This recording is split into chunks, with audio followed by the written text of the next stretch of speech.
Let's look at the second part of Chapter 1.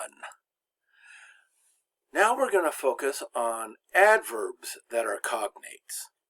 Now, first question is, what is an adverb? Now, fortunately, an adverb is the same thing in French as in English. It's a word that modifies either a verb or an adjective.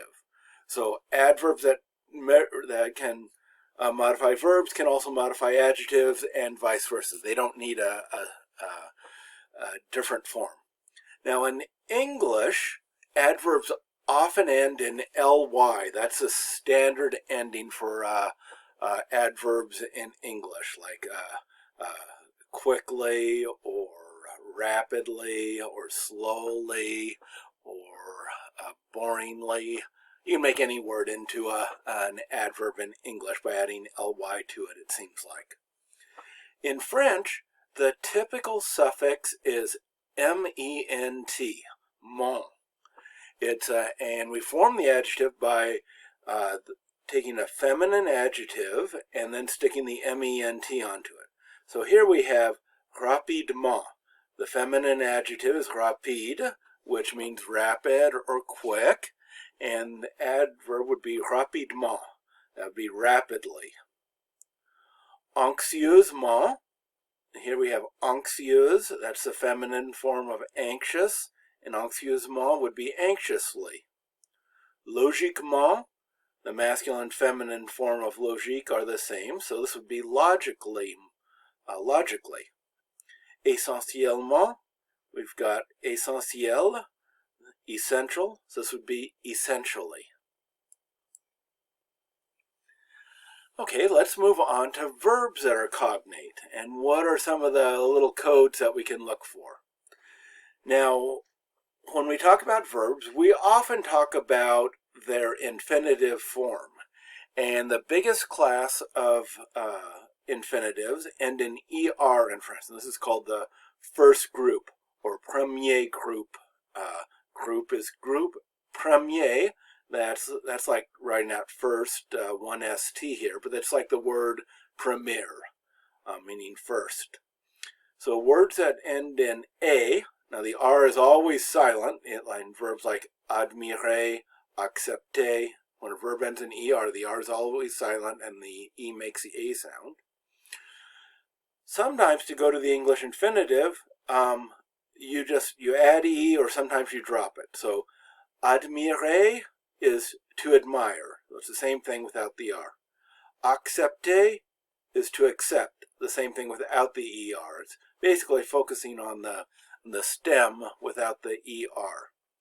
But it can also become verbs that start with or end in ate, like the verb ponctuer. We've got the er for the infinitive, is the verb punctuate in English. So it's the er is replaced by the ate there.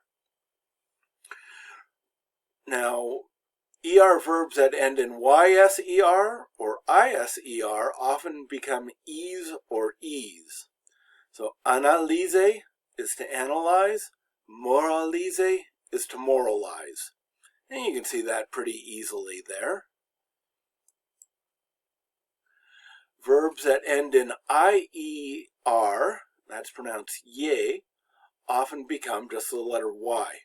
Crier, which means, this is a false friend, it means to scream, not to cry because you're sad, to scream because you've got strong emotions.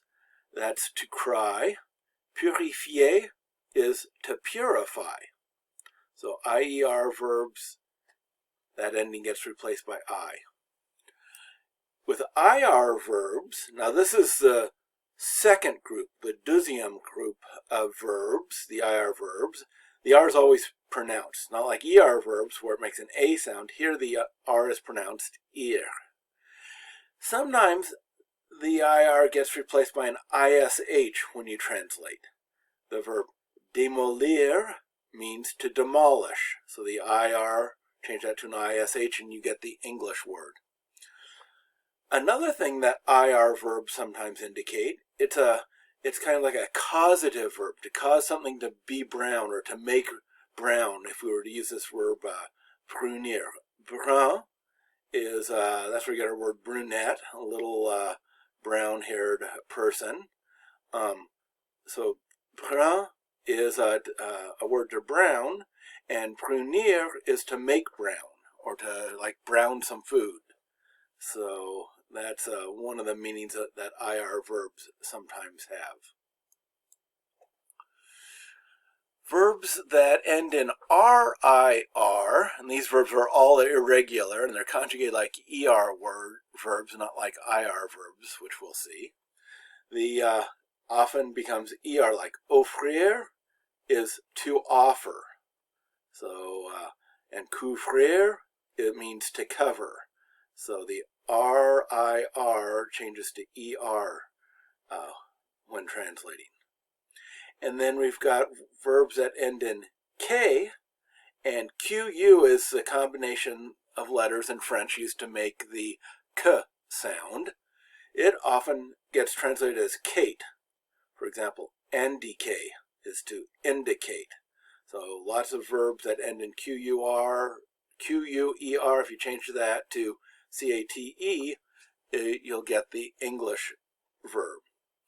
Now, I mentioned how QU is how you make the K sound.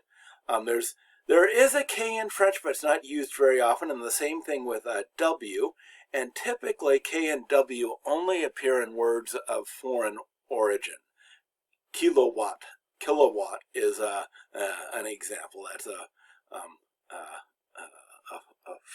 foreign word that has a K and a W in it. Okay, so here is a set of verbs, and I'd like you to try to write out a translation to all of them. And once you're finished, you can watch the next video and compare your answers.